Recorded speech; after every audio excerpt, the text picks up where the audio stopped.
Last year, when we climbed a mountain to get the best possible view of the solar eclipse, I was able to get the clearest time lapse of the Milky Way that I had ever captured. But figuring out how to even take a still image of the Milky Way was a lot harder than I expected. It all started when I was assigned to capture the Milky Way back in photography class in 2015. So my professor showed us an example of what he got, and it's, pretty decent. It's not the best one I've seen out there, but I'm like, oh sure, yeah, we'll drive outside the city and we'll get a picture just like it. So I got some friends together and we checked out the best low light camera that the school had, the Sony A7S, and we drove outside the city to a nearby lake, and this was the best thing that I got. And I was so confused why I couldn't see much detail. Now, all we had was a kit lens, but, I was like pushing 100,000 ISO on this thing, and I even tried to do what I could in editing, and you could see the awful fringing around the bushes too. But I had to turn it in, and it turns out that a lot of other students did way worse than I did. So our professor decided to give us a second chance, and this time I'm like, okay, I'm gonna look at a light pollution map, we're gonna drive out as far as we need to, and I am gonna capture a great picture of the Milky Way. So we drove about an hour away to Stockton Lake, and I was able to capture this picture. And sure, it looks better because the bridge is adding to the composition and the clouds are adding a complementary color to the sky, but I still couldn't see much detail in the Milky Way. So I decided to start doing my own research, and I found out that we were actually on the wrong side of the sun at this point. That's because on the other side of the sun was the galactic core. And in the summertime, you can get a much better view of it, other than the fall, which is when we were shooting and we were only able to get the outskirts of the Milky Way. So I gave up on it for a while, and it wasn't until the next summer when I got invited to go stargazing out here in Colorado that I decided to try again. So after driving a little bit up Highway 24, boom!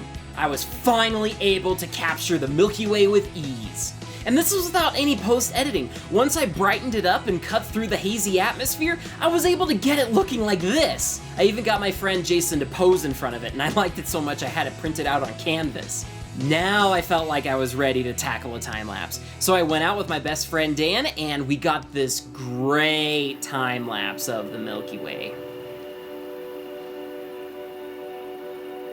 And I was awestruck by the images that my camera was capturing. I had seen tons of time lapses online before, but seeing the images from my own camera just blew me away because I was realizing that this structure of the galaxy I was seeing was like 100,000 light years away, and I was just like, man, I just wanted to go zooming through it.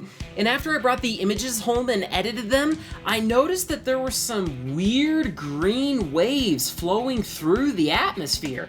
And we're way too far south in Colorado to see northern lights, so I was puzzled what these were. And my friend Dan explained to me that this phenomenon is actually called air glow, and it happens by nitrogen and oxygen atoms gaining electrons that they lost during the day after being baked in ultraviolet light by ionization. And this is just the light that they give off when they gain those electrons back. But that wasn't the only thing that was throwing me for a loop. I noticed here that there was a little white light that wasn't moving. I thought it was a dead pixel at first, but then I took a closer look here.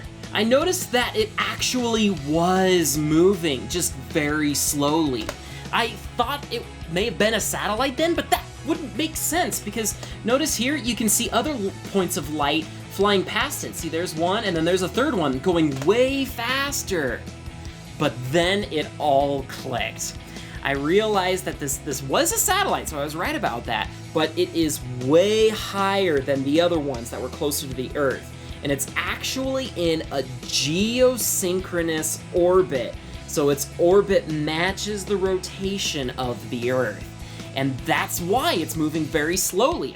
It would probably be perfectly still if it was in a perfect orbit. So, and apparently this is a common thing to capture when recording nighttime lapses, but I don't care. I was just geeking out when I saw this for the first time. So that was a great first time lapse, but I really wanted something that had more depth to it, like clouds or something. So a few months later, I went to Rocky Mountain National Park, and I decided to spend the night on the road that goes over the mountains the whole night just doing time lapses.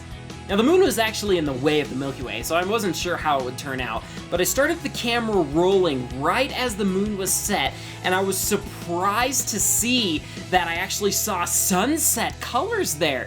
And I mean, I was looking at it with my naked eye, it just looked like some gray clouds there. I guess it was dark enough that my eyes couldn't see color, it was just black and white at that point. I am kind of sad that it is a little short because it ends right there, but another cool thing about it is that you can really see the air glow, the waves, because I'm way higher up in the atmosphere. You can even get a little bit of red in it too, so that was pretty cool. Now, a month later, my sister and I went to Grand Teton National Park, and this provided a beautiful foreground to the Milky Way. Now, I wanted the time-lapse to last way longer, so I shot at 15-second exposures instead of 30. And this really helped to make the Milky Way travel slower.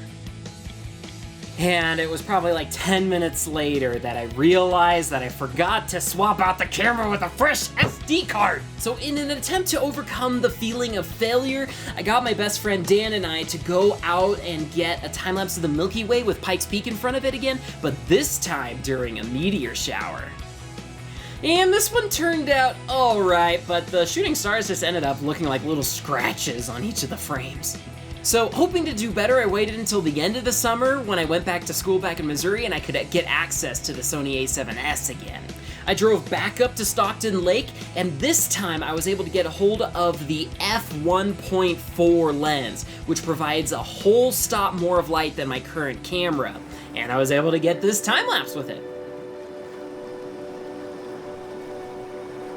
This lens wasn't as wide, but I was able to shoot at a faster shutter speed, which meant more photos, which meant the longest time-lapse I've ever shot.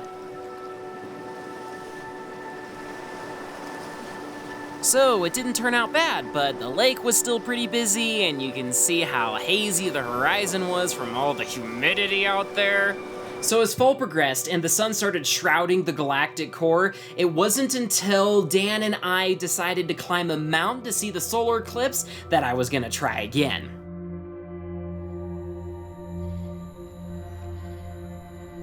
This time, I kept my shutter all the way up to 30 seconds, and I used 2 batteries to get it to last longer.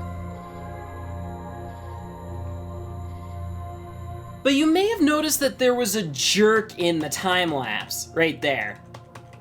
That was when I was changing the batteries, and I was so frustrated because the tripod I was using would not let me swap the battery without taking the whole camera off. But it actually looked much worse before I started editing it. Let me zoom out here a little bit. There we go, and let's play it through. Oh, yep, see, notice how the whole video shifts behind the mountain? That's how much I bumped the tripod while I was taking the camera off of it. And it took me so long to match the 2 shots together because I had to like apply like the wide angle lens warp to flatten it out so that way I could push the other frame over on top of it to be in the right spot. But notice that the mountain doesn't move. Now that's actually because I masked out the mountains and I took like 64 frames and averaged them all together so that way I could brighten them up a little bit. And notice how much more detail you can see here versus some of the previous time lapses that I have done where, like, say here the Tetons, they're just like black and you can only see a little bit of snow on them and whatnot. And if you've seen any marketing from the new Google Pixel 3 night sight, they actually can do this process dynamically while you're hand holding a camera. It blows me away.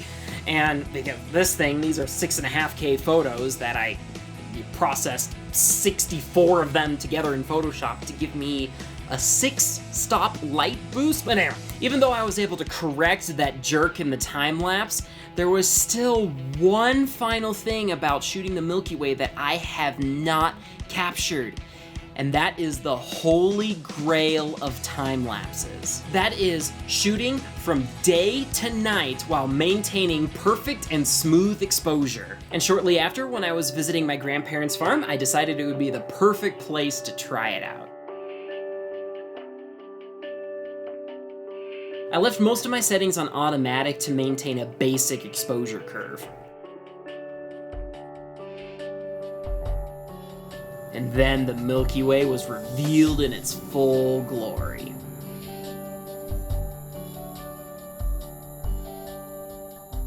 Now, most still cameras don't shoot perfect exposures like you saw in this time-lapse here. I mean, camcorders are great at it, but what I had to do is I had to buy this really expensive program called LR Time-Lapse, and it will analyze the raw photos and perfectly smooth them out for me. But it takes a ton of time because I'm working with 6.5K raw photos. Now, you probably noticed that the Milky Way wasn't very clear in this time-lapse, and that's because with the moon being up there, it was causing a lot of light pollution. So you really have to wait for the moon to set to capture a good view of the Milky Way. But one really cool thing I didn't anticipate is early on in the time-lapse, you can see the shadows from the sun go across the valley, and then when the moon gets brighter here and the Milky Way gets revealed, you get to see the shadows come across the valley again. So this is everything that I've been trying to do to relieve my Milky Way itch. I still have yet to capture the Milky Way rising from the horizon in the springtime, so we'll see if we can do that next spring. Now, if you would like to see a fluid montage of all of these time lapses, then head on over to my Facebook page and check them out there. And if you haven't yet, then you should totally check out the whole solar eclipse video where I got this beautiful Milky Way time lapse at. And I would encourage you guys to consider subscribing to the channel so that you can see even more from MePie. Well, thanks for watching, guys!